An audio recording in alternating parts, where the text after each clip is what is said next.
I assumed that once I'm married, I'm doing it right. This is not out of wedlock. This is me doing things the right way. I'm not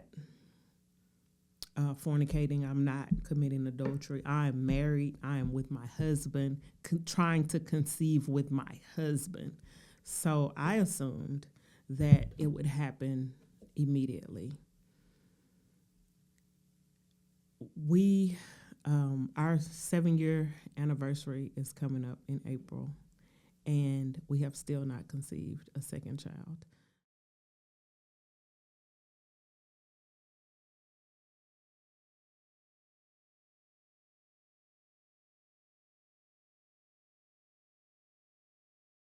Good afternoon. Welcome to the Unfiltered Faith Podcast. I am your host, Latoya Dorsey Johnson. This is my second episode. This topic is a very emotional topic for me, but this is really part of the reason why I decided to start a podcast in the first place. Have you ever found yourself in a place where there is something you're believing God for and it hasn't come to pass yet? Maybe it's been years, or it could have been days or months, or even minutes. Maybe you just asked for this thing and you're yet believing God for it to happen immediately, yet it has not happened. Well, that's what I'm experiencing. There's something I've been believing God for that has not happened yet. So, as I stated in my last podcast, my last episode,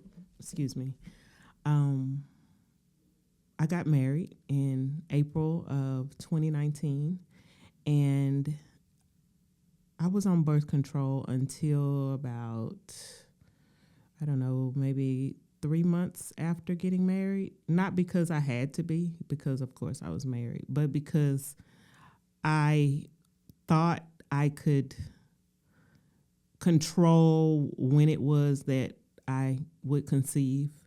So I stayed on birth control for a couple months, and then I got off. I've been off since being married after those little 90 days or whatever. But I was told that once you get off birth control, you get pregnant pretty fast. So after a year of being married, it didn't happen. So I talked to my gynecologist, and she was like, well, I think at this point you need to see a fertility specialist. So that was in 2020. So as we know, in 2020, there was all kinds of chaos with COVID hitting. The job I had at the time, I remember my son was on spring break, and I usually would take 2 or 3 days of that week off. I took off for spring break, and then I got a text from my manager saying, don't return to work. Everyone's going to work from home until further notice. So imagine the shock during that time, going from being in the office. I think I was working in the office 3 days a week at the time, and I would work 2 days at home. So imagine the shock of all of that. And then, eventually schools closed, and basically the world was shut down almost. So I was yet believing God for a child to conceive, because my husband doesn't have any biological kids. Of course, I have my son Elijah, who's 19. He just turned 19 on our birthday on February the 18th. So I didn't think that the delay was because of me, because I felt like, I already have a child. Maybe it's something going on with my spouse. So we started going through, my gynecologist referred us to a fertility specialist. So I began seeing that fertility specialist. They ran all these tests and everything, and wanted to check my tubes to see if my fallopian tubes were open and what have you. So in doing all the tests, there were 2 things that stood out. So for me, it was that my tubes were blocked. I've never had my tubes surgically blocked, so this wasn't blockage due to a surgical procedure. My tubes were blocked the way the doctor described it due to scar tissue. It could be a number of different things that can cause that. So I was kind of confused because I remember when I desired to have my son, when I desired to get pregnant the first time, I remember it not taking long.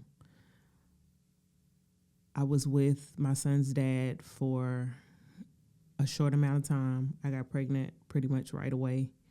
I remember holding his cousin, Kalia, and really having baby fever, like major baby fever. And then it was like we started actively trying, me and my son's dad. And I got pregnant pretty much quickly.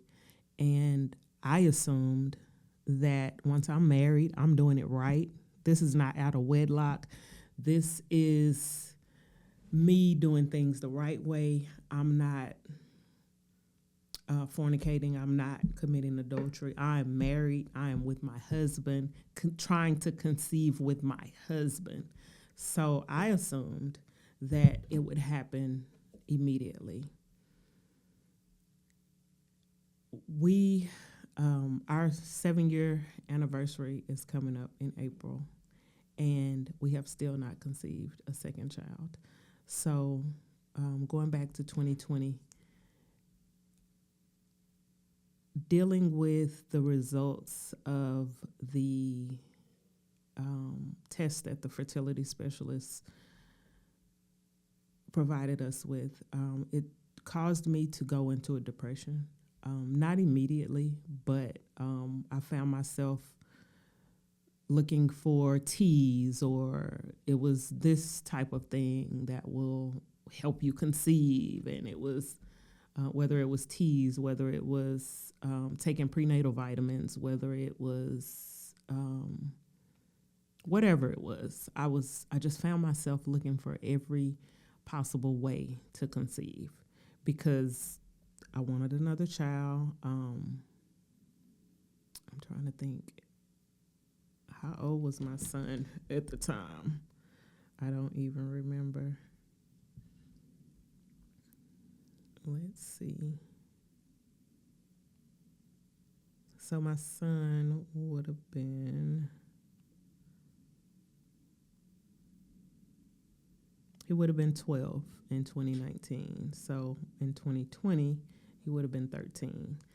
So having a 13-year-old who was trying to conceive, naturally, of course, I didn't really know much about IVF and IUI and all the different ways that people get pregnant. And I also kind of didn't really know what the options were until my fertility doctor finished running all of the tests. So he gave me three options. So one of the options is to either get my tubes unblocked by having a surgical procedure. I think they would go through my belly button or something like that. And I was like, well, I could do that, but it was the fear of it not working and needing to go a different route in the first place. So my first thoughts were, let's do IVF. So they gave us costs and everything with IVF. And if you don't know, IVF is very expensive. It's not something that I don't think you should immediately go into that option just because of the cost. I believe in exhausting all ways before going that route. So in spite of all that, in spite of the diagnosis that the doctor gave, I was still yet believing God because God can do anything but fail. I started journaling because I've always been the type of writer that would write when I was going through.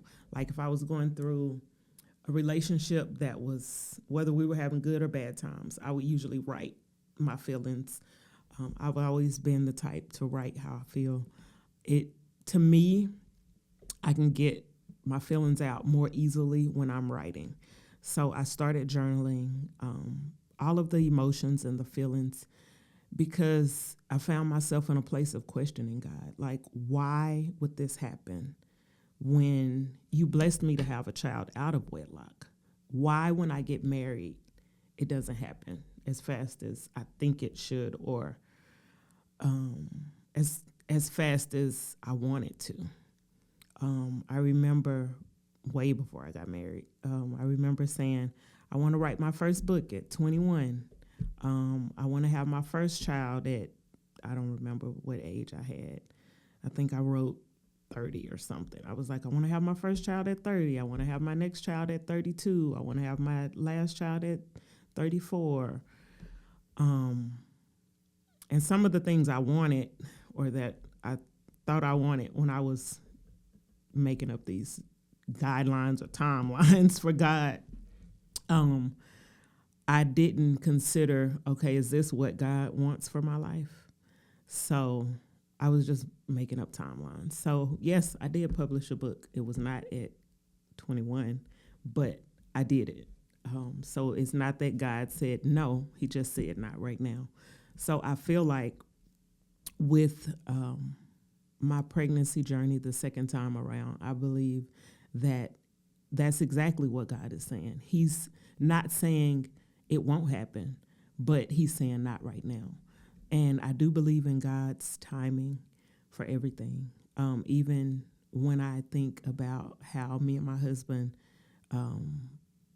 we got together, thinking about our relationship. You know, my last episode was about how we met, the process to marriage. And then today's the last day of Black History Month.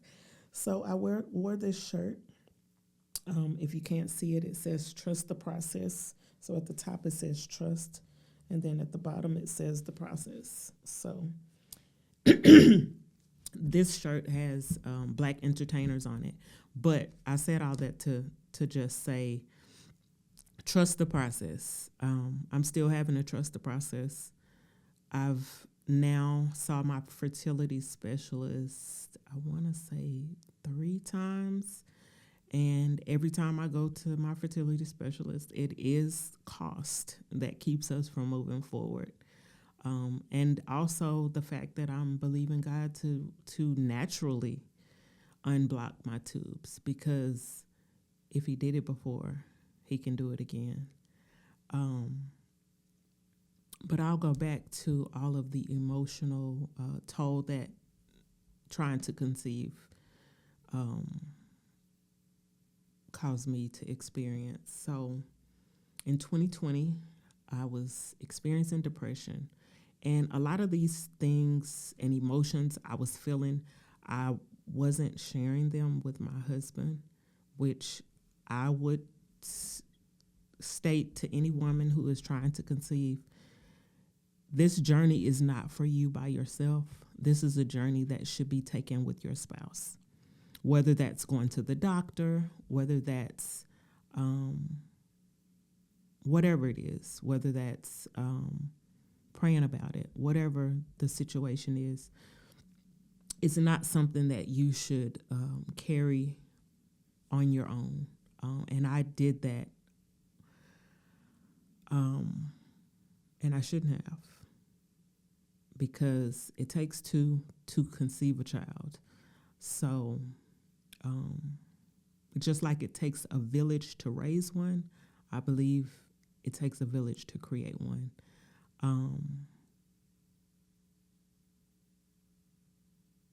So in 2020, I felt like I needed to go to therapy. So shout out to Lachelle Goodrich, who was my therapist that year. Lachelle is the type of therapist that doesn't believe that you have to be in therapy forever. For some people, they may, but in my situation, it was not something that I needed to just stay in therapy for. And I will definitely say that I'm a stronger person because I went to Lachelle for therapy. She's definitely helped me. Even though I'm still in the waiting, I still have faith in God. I still believe that God is going to do what he said. I may not know when. I may not even know how. Of course, we know how children are conceived, but I don't know if God wants to do it naturally through IVF or through surgery. So I believe God for whichever route he decides to take us. But what I will say is keep the faith, because there's somebody else that's going through the same thing that you're going through. There is, their story may not even be the same. I know I've met women who maybe have never had a child. I've met women who maybe have miscarried. I've never had a miscarriage. I've only conceived one time that I'm aware of. I've only ever been pregnant once. And that was with my son Elijah. And I still remember everything about that pregnancy, and even after having him, and even now I'm like, I can't believe he's 19. I remember when I had him, literally. So I do remind myself of those times because, as I said, if God did it before, he can do it again. So I started going through therapy with Lachelle, and she taught me a lot of different tools, some of which I still use for those times when I do get down. Because when you're believing God for a child, there will be times when you'll see others that have conceived, whether they did it and they're married or whether they did it and they're not married. Those things will be triggering for you. Or you may be questioning, why did God give them that and I'm still waiting? Or you may be like me, the kind of person that just says, do it for me, God. And I'm the type of person, if somebody is having a baby and they invite me to their baby shower, guess what? I'm buying a gift and I'm showing up. Because if God can do it for them, I know that he can do it for me.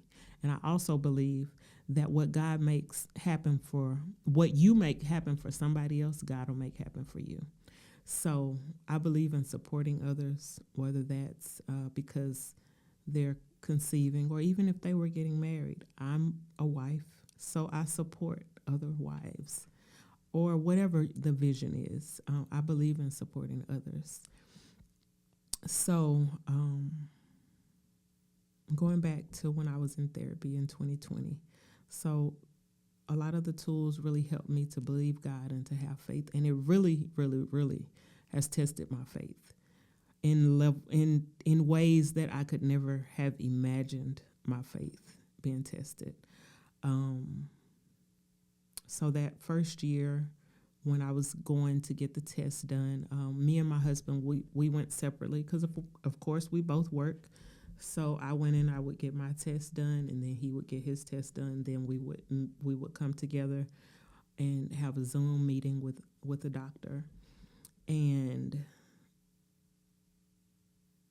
I hope my husband doesn't mind me sharing this, but one of the things the doctor said is that his sperm count was low. So the doctor gave us recommendations of what he needed to take for that or whatever. So we started doing that. And then another year would go by, and I would, like, my birthday would come or something, and I'd be like, okay, Lord, I'm 30 so-and-so. What we doing? When is it going to happen? Or another year would go by, and I'd be like, okay, I feel like it's going to be this year. And then that year would pass, and then another year. Okay, I feel like it's going to be this year. And here it is, almost 7 years of trying to conceive, and we have not conceived yet. I do want to share a village that I'm a part of that I believe God was the orchestrator of me coming across this wonderful woman of God. Her name is Portia Wilkins, and she has a ministry for women that experience things like myself. In fact, I'll have to bring Portia on one of my episodes. But I met her and a community of other women who are believing God for the same thing as myself. And it has been life-changing. We go on a fast from the 1st through the 3rd of each month. We meet on Zoom and we pray with each other for one another. And that's where I learned that it doesn't just take a village to raise a child, but it takes a village to create one. So her Facebook page is called Supernatural Mamas, and I'm a part of it. And she does a conference every year. I have not been able to make it to one of her conferences, but I have watched them usually after they happen. I haven't watched one live, but I haven't even finished watching the one from this year. But they have definitely been a blessing. Meeting Portia has been a blessing because knowing that you're not in this alone, knowing that there are other women with similar stories.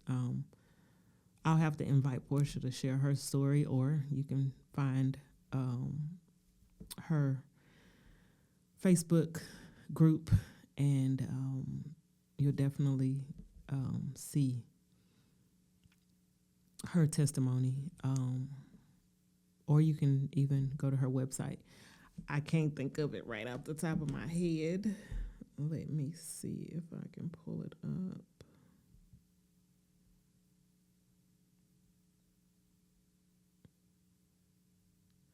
In the meantime, I want to admonish you to keep believing God for whatever it is, whether it's a job, whether it's a child, whether it's in business, whatever it is that you're believing God for, keep believing God, because God may say not right now. Doesn't necessarily mean he's saying no. He's just saying not right now. Delay is not denial.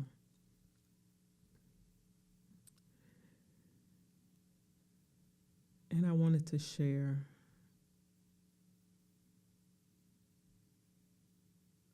one of the scriptures that I lean on. Proverbs 3, verses 5 through 6. Trust in the Lord with all your heart and do not lean on your own understanding.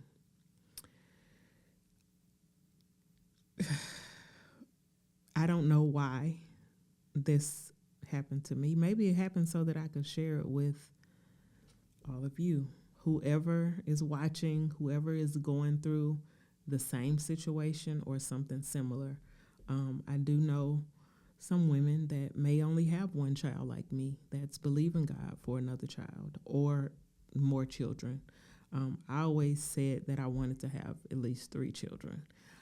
Part of the reason is because my mom had 3.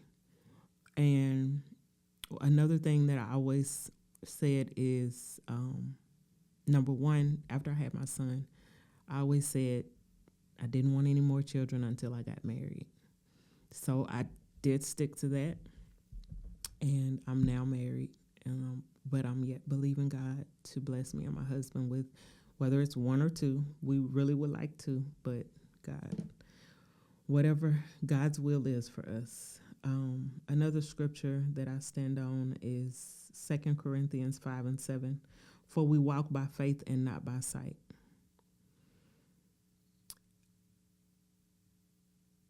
It is hard to believe God for something that you can't see, but we have to, because just because we can't see it doesn't mean it isn't going to happen. I remember hearing, I'll share part of Portia's story. I remember hearing, I don't even think I heard it. I will remember reading, because I have both of Portia's books. I wish I would have brought them today. Would have been befitting, right? So she has 2 books. They're on Amazon. One is called You're Not Infertile, You're Just Not in Timing. I haven't finished reading that book, but I do remember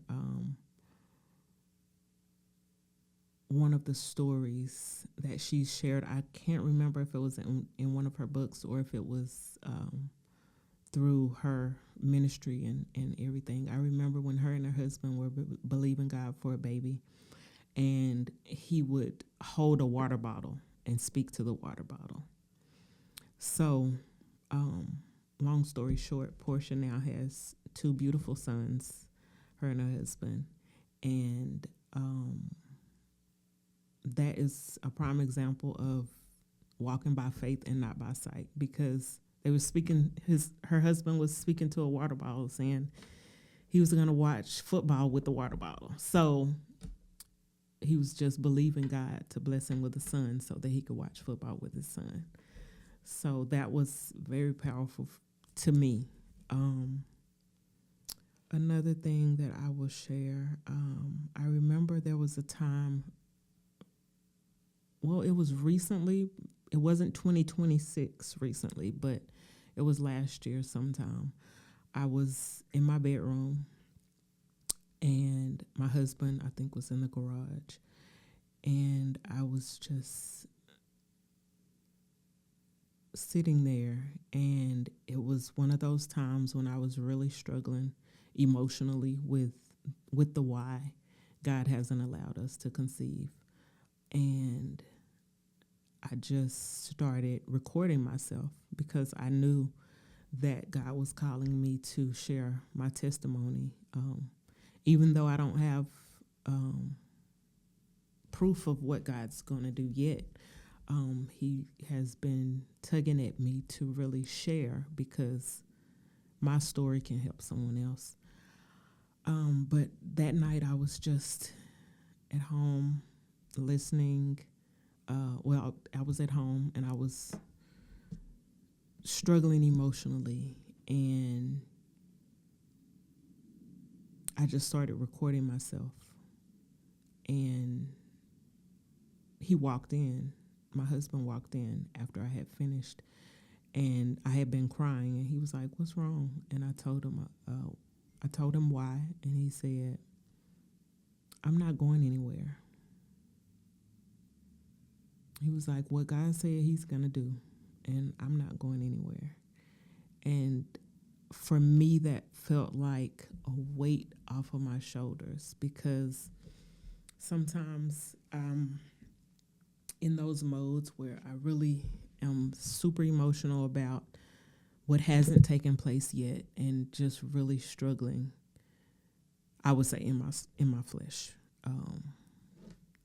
really struggling.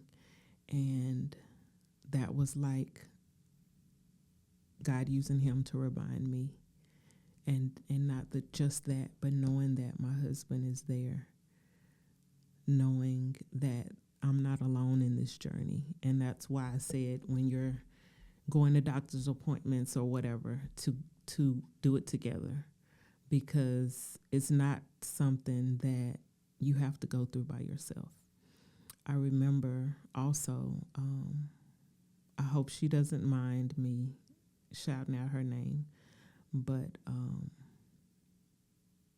Jackie Jackson, I remember when she was pregnant this last time, and her husband was right there at the doctor's appointments and everything, and it just reminded me that even in going through the process of choosing whether to go through IVF or whatever the fertility treatment or whatever the appointment was regarding, to just make sure that I include him. So thank you, Jackie, for being so transparent with that journey, that it reminded me that I can't just forget that this is not just me that wants a baby. It's me and my husband. So thank you for that. So this topic is not something that this will be a one and done type thing. I will be sharing throughout my journey whether that's if I choose to go through IVF, I'll share that information. Right now, we're still trying to figure it out. We don't really know. We feel like we want to do IVF. It's really what we're leaning towards. The last test that I had last year, towards the end of last year, everything looked good. Surprisingly enough, for my age, I have plenty of eggs. So everything looked good. On my husband's results. So we feel like we're leaning more towards IVF, but we'll see what God says, because we can't just decide what we want to do. I mean, we can, but we definitely want to do whatever it is God has for us to do. It'll alleviate any additional stress. So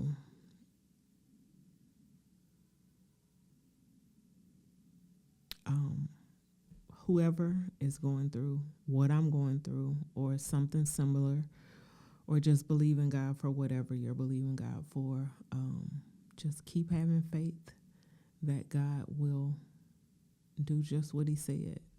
I know that I've received multiple prophecies about it, so I know God is going to do it. I don't know when. I don't know how old I'll be. I am yet praying that I am not Sarah's age. I did have a birthday recently, as I stated earlier. I'm 41 now. So I just pray that God keeps me energetic, keeps me in good shape, in good health, so that whenever he blesses me and my husband with a child or children, that we are able to keep up. So I can't believe I got through this without crying. That definitely tells you how much I've grown in the weight, because there was a time when I probably would have been a wreck, just like the story I shared about being at home, just thinking about it. I was emotional and crying and everything, but I believe God. I honestly do believe God. And another book that Portia has is called, I think it's called Building His Kingdom Through Your Barrenness. So her ministry started out of praying for women to conceive. And before she ever conceived, God had already started her ministry to praying for others to conceive. So I believe that that's the place God has me in. He has me in a place of share your story and I'll do it. So I don't know when he will. I don't know how much of my story I'll share before he does it. But I want to take all of you along for the ride. It's definitely been a journey. I'm grateful for my husband. I'm so grateful for my husband being by my side through this journey, because I'm sure it hasn't been easy.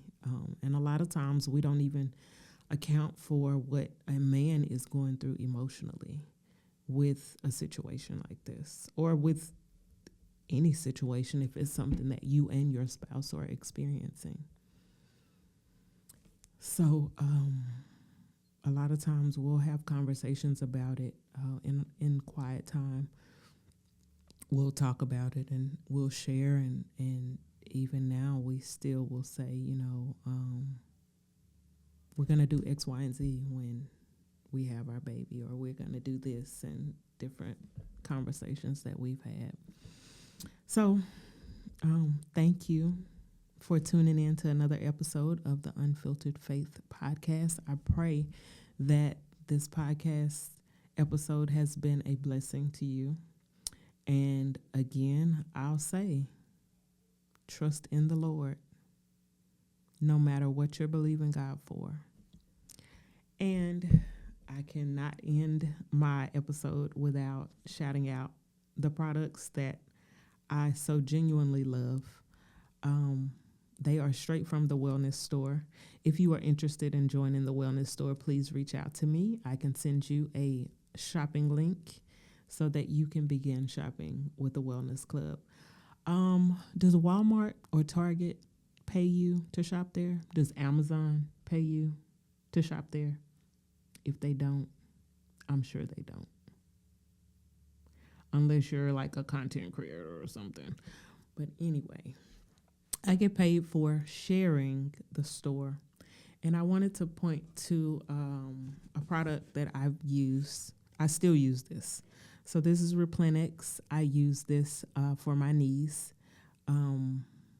It was 2024 when I tore my meniscus. And I think I shared some of that when I was on Taz's podcast. But I tore my meniscus and I had to start going through physical therapy. So when I was going through physical therapy, then I started using Replenix, and this has like changed the game for me. I can do things that I could not do after I tore my meniscus. So a lot of times I'm not even able to work out, whether I want to, don't feel like it, whatever. So this keeps me going, because those who know me personally know that I praise dance at my church every Sunday, and praise dance can be a lot on your knees. So Replenix gets me through that. I take this every day. I love Replenix. The taste of it is good. It is pink lemonade. I mix it with some of the other products that I use. So I use the Replenix along with collagen, which is this one right here. And what else goes with it? There's also an advanced collagen. I don't think I have a bottle of that, but I use a bone health bundle. So it helps with my knees, my joints, all that, to make sure I can keep moving, keep dancing or whatever. So if you need some Replenix, holler at me. And then see all of the rest of the things that I use or that I am using or have used. And then this is my skincare regimen, all except for this one, the vitamin C I do not use. Defense and Repair Treatment Serum. I used that. I actually had received that from referring customers. I received that free. So the wellness store is always giving us free products. Just recently, I got some collagen for free just for shopping. So just telling you, you're missing out if you're not in the wellness store. So this is my skincare regimen here. This is everything I use. This serum this is the box for it. So that's not like 4 different things. This is my this is my cleanser, and this is my moisturizer. So when you see my beautiful skin, that is thanks to all these wonderful products. So the collagen helps with my skin, and then my skincare routine as well. So thank you again for tuning in. We'll see you next month. Thank you. Bye now.